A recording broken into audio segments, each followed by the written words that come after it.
Are you ready to embark on an adventure of a lifetime? Take on an epic quest that'll take you across the lands fighting all manner of monsters and uncover an ancient plot 2,000 years in the making and save the whole world. Well, feast your eyes upon this! Oh yeah, this is gonna be good. And I died. This is an NES game, alright. I buy my equipment and I'm off. And I died. You need to equip your equipment, dumbass. Now we're talking. That's some real damage. Final Fantasy I was originally released on NES, and like all NES games, it's a little broken. Full of bugs and glitches. The spells don't work, the stats don't work, the thief class doesn't work. This is not the version you want to play. Because Square Enix recently-ish released the Pixel Remaster, which remasters the game in this gorgeous pixel art. It rebalances the game correctly so that it, works. And the Pixel Remaster is how you remember the game in your head instead of what it really was like. If you're gonna play Final Fantasy I, new or old player, this is the version you should go with. I'm allergic to good advice, so I'm playing the real deal. In every single RPG I've played, you never buy armors or weapons. If it's in the shop, you don't touch it. If a shopkeeper gives you a weapon as a reward, you sell it, because it's either outdated or it's about to be outdated in about 5 minutes. This is practically instinct to my RPG player to ignore shop. Final Fantasy I is the exception. Here, you're supposed to buy armors and weapons. I bought the Black Mage the fire spell so he can be useful for a change. And he ran out. In fact, the Black Mage just died. I killed the tutorial boss, saved the princess, and enter a pretty awesome title screen, starting the real journey. Earth is rotting, the seas are storming, everything's burning, and there's a crazy wind outside. The 4 heroes must defeat the 4 fiends that have made the elements of the world go out of order before it's too late. I'm kinda mad about dying twice in the tutorial, but it does teach you to play the game. When fighting the pirates, the game throws 9 of them your way, so you learn to spread your attacks out. The game teaches you to buy stuff. The moment I get into town, I'll look for weapons. In its own way, it's a good tutorial as it teaches you the mentality you need for the game. Props for that. It's still not fun, but it is not completely incompetent. Many games would tell you to try out the shops, which you, after that point, would ignore. Not here. This game makes sure you understand to use them, the importance of it. Of course, in my infinite wisdom, I checked the shops for spells. I didn't know what any of them did because the game doesn't tell you and these names aren't very descriptive, so I decided I'll grind a little bit and return later to choose my spells, and I then proceeded to forget to buy the actual spells. Apparently the intelligence stat doesn't work in Final Fantasy I, like, at all. As the offensive mage, Black Mage is supposed to do extra damage, and he doesn't. Some spells don't work at all, so he's missing some of his attacks. The game is easy to navigate. The townspeople will tell you what you need and where your next destination is, so it's relatively easy to find your way around. That did not stop me from spending like 30 minutes traveling in circles because I couldn't figure out where the marsh cave is. It's left. Go left. You can walk through the trees. And the Black Mage just died. Around here, the enemies get a lot tougher. I had to run away a lot by this point. I had to start grinding for real. So I grinded until I wasn't scared to fight anymore. The Marsh Cave is a massive difficulty spike that you have to prepare for by getting all your characters to higher levels and gear.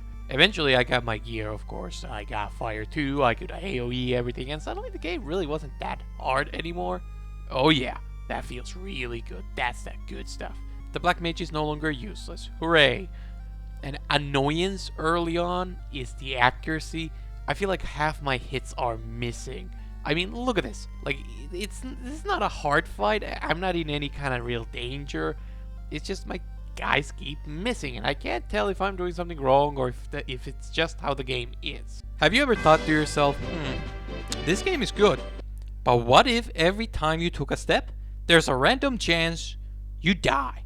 For no reason at all. Does that sound like a good idea to you? Well, you're in luck, because let me show you the paralysis ambush. Just look at this. This is a real mechanic in the game. No, there's absolutely nothing you can do. If RNG gods decide you will die now, you just die. And there's nothing you can do about that. Yes, this will happen many times over. This is very much a constant in the game. Enjoy. I move into the Marsh Cave, the first real dungeon of the game. When you do dungeons, you gotta do at least 2 or 20 runs on a dungeon. One for exploring the dungeon, and one for the boss. Your spells might be powerful, but your uses are limited. My Red Mage was able to use Fire 2 twice, and my Black Mage 3 times. That's it. 5 AoEs, and I'm done. I didn't see a potion that returns spell usage, so once you've used your specific spells, That's it. I don't want to explore when one of my party members has become completely useless or is straight up down. This game's unforgiving, so every time I ran out, I pussied out of the dungeon and traveled to town to heal. I just want to explore the dungeon, beat the boss, and complete the quest in one go. This is just kind of tedious. The unforgiving nature discourages exploration, and I think discovering the unknown is a core part of the appeal of these kinds of RPGs. After running around for a while, I just googled the map of the cave because I was just tired of getting poisoned in an ambush I had no way of avoiding.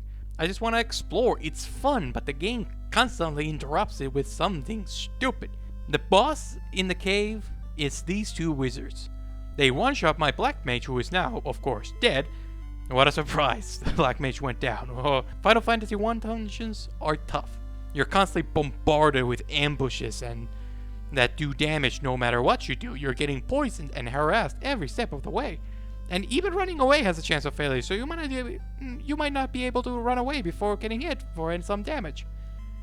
These caves, these dungeons, are an endurance challenge when exploring. When I got to the boss, I was hyped up. They take out my black mage in one go. Then I proceeded to two-shot the wizards with no issues. The dungeon was far more difficult than the boss fight. Like, if you're playing the game like me, just spam fire 2 when getting here. There's no point in saving magic for later, because apparently it's completely useless against the bosses. Keep 1 in storage in case of a paralysis ambush. I found firebombing to the crowd to be more reliable than just running away. The regular enemies will whoop some feet, but the actual bosses? They are super easy compared to that. It's anticlimactic for the dungeon, and it makes the dungeons feel more disappointing. A great boss in of itself should be a reward. You get to see this unique design, maybe interesting combat mechanics, something that pushes you as a player. And when a good boss isn't there, I feel like it brings down the entire level. The start of Final Fantasy I is kind of deflating. I had to force myself to keep playing, and that's not a good sign. I was feeling kind of done at this point. The only reason I kept going was because this is a legendary RPG, and I want to see the entire thing, for its legacy's sake, if not for fun. I kept at it, and eventually I got the armors, I got the weapons, I got the spells. The game actually begins to be genuinely a little bit of fun. It feels good to destroy the ghouls with AoE spells. It feels good to hack a Cyclops down with only a few hits. It feels good because I was afraid of these guys before. The progression is part of the fun of the game. I don't think it was necessary to force me to grind this much or to, one-shot me out of nowhere with a paralysis. I don't think I had to get my ass whooped like that. But despite its rough start, the game does get better. The fun is tied to the unfun of the early game. It's not super well designed intro, but it's not completely terrible, and it does have some merit, as long as you stick with it. I even feel weirdly fond of that part of the game looking back on it. I'm happy I'm not playing that part anymore. I kinda don't wanna ever play it again, but it does come back around a little bit later on. Or maybe I just enjoy hating things. Anger is addicting, and this game is giving me the hit I need. This game was released back when dinosaurs roamed the land. One of the characteristics of games from that era is that they require manuals, so I do wonder how much of this stuff is explained in the manual. I just Google stuff as I came across problems, but how many of those problems existed just because I didn't bother to read the manual? After getting the crown so I can get the crystal, so I can get the herb, so I can get the mystic key, I go back to the dungeons and get all the items I can now unlock. I return to the starting town and I accidentally sell my fighter's armor. I don't like this inventory management. I continue to play the game, but in truth, I'm feeling like the game is the one playing me. The game is honestly gets quite a bit easier from now on, and you have real options to fight back with. This isn't a massive there isn't a massive difficulty spike in for a while, so you can just kind of play the game and just have actual fun. It's great. Clearing out the Earth Cave is genuinely fun to me. Except on the last floor, I ran out of potions, so I try to leave, and this bullshit happens again. Paralysis combined with the ambush and the enemy's attack speeds might be unironically one of the absolute worst video game mechanics I've ever seen. Being sent back to town, losing 3 levels worth of progress is deflating, to say the least. It's even worse when realizing the town doesn't have a shop that sells potions, so you can really go fuck yourself. The biggest problem isn't even difficulty, it's just unfairness. The game is completely playable and fun, but until you come across something like the paralysis. I'm having a good time and the game decides like enough of that. That is not allowed, and then it just kind of stops me.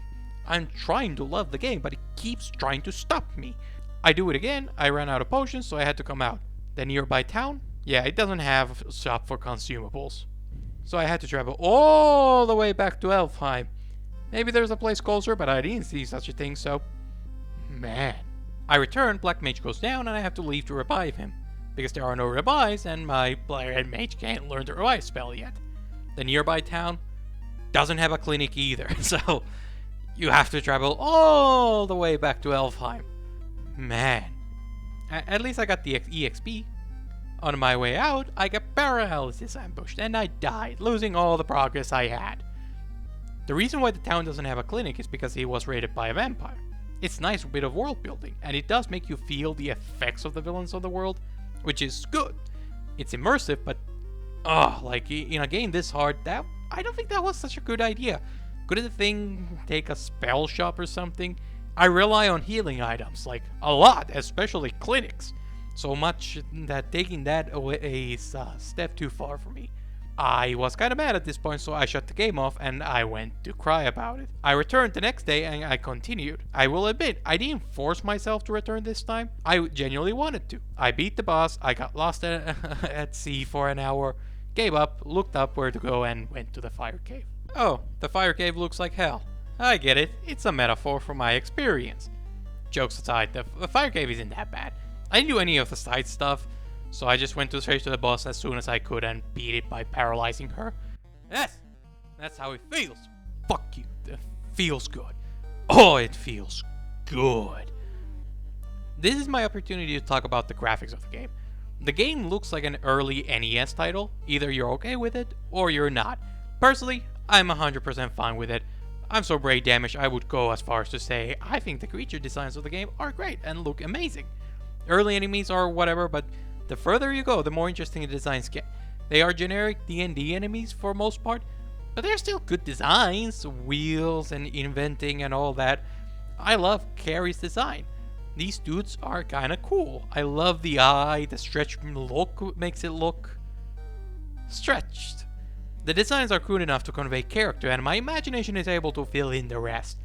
The Red Mage is my favorite design in the entire game. He has just so much swagger. I mean, look at this guy. He's simply so cool with that cape. I love the Red Mage design. There's a charm to the game's look, and for me, it's working. It's working on me.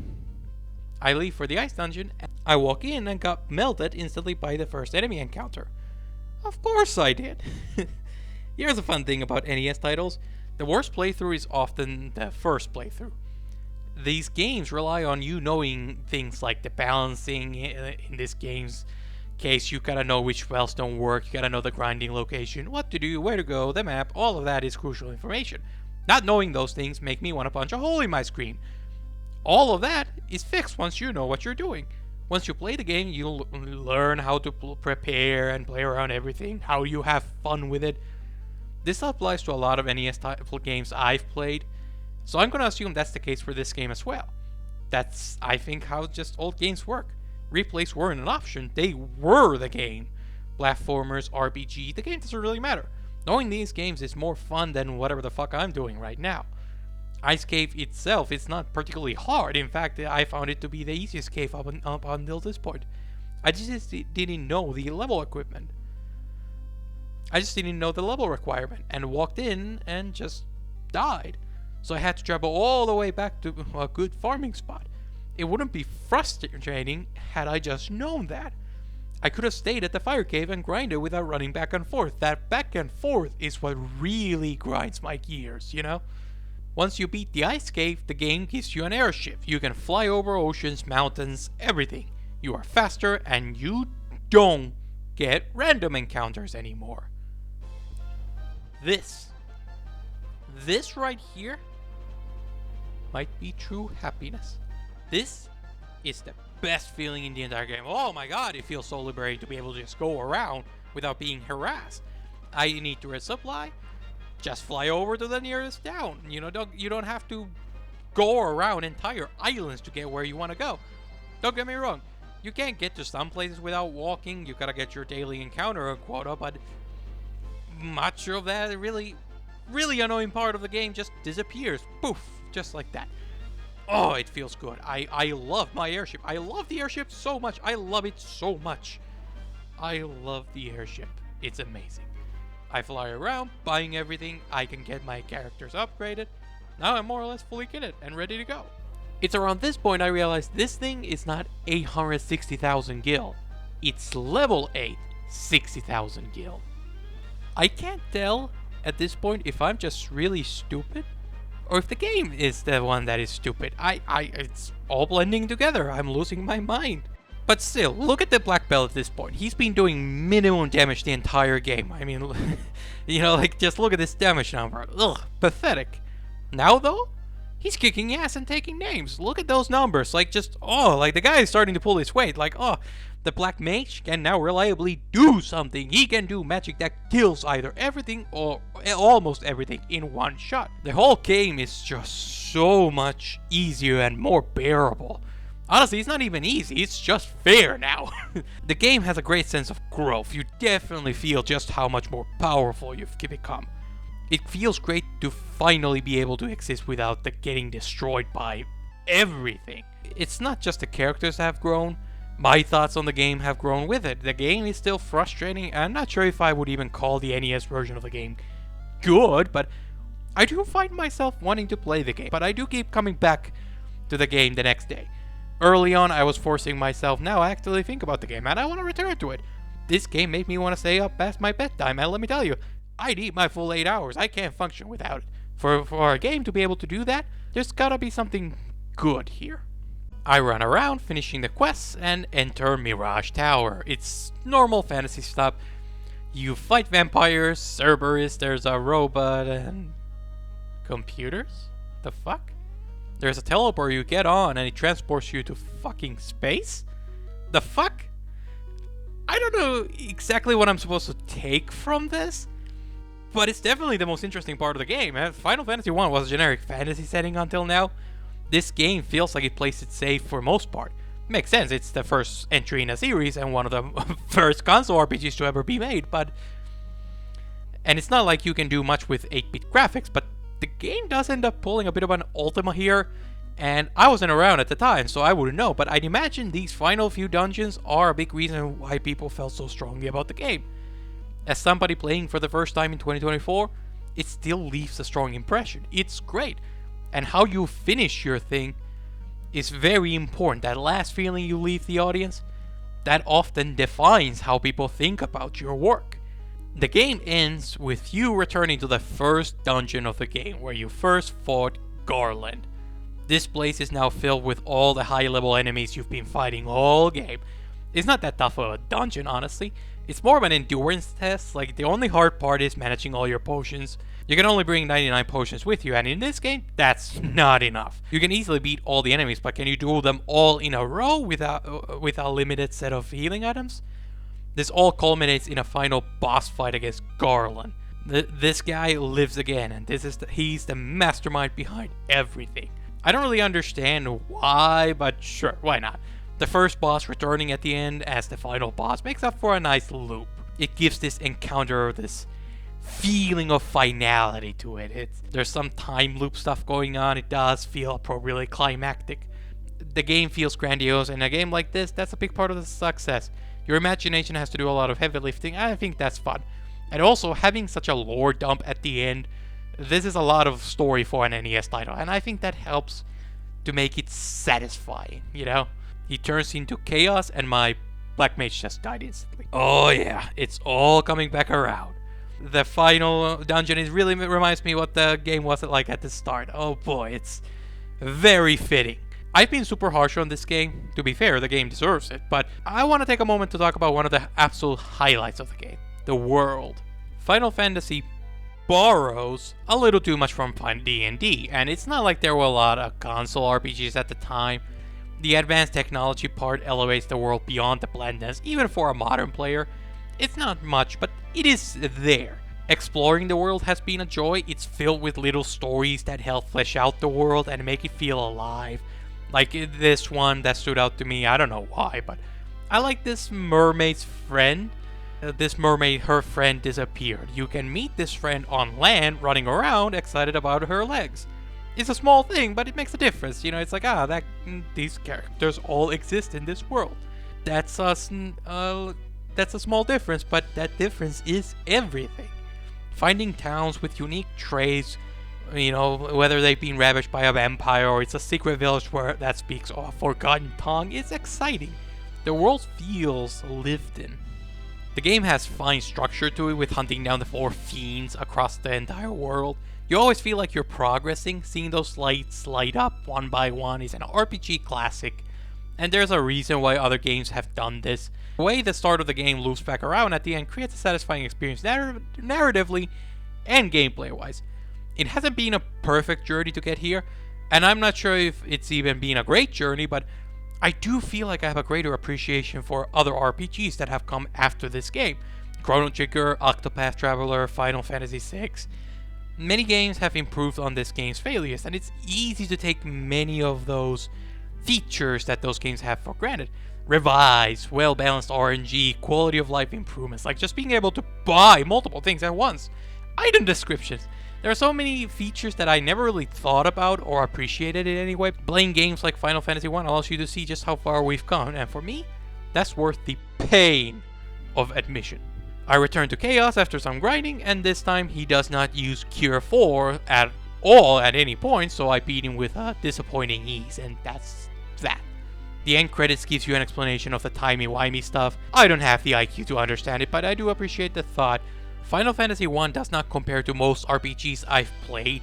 I don't think that's a hot take, but the game's value is not defined by that.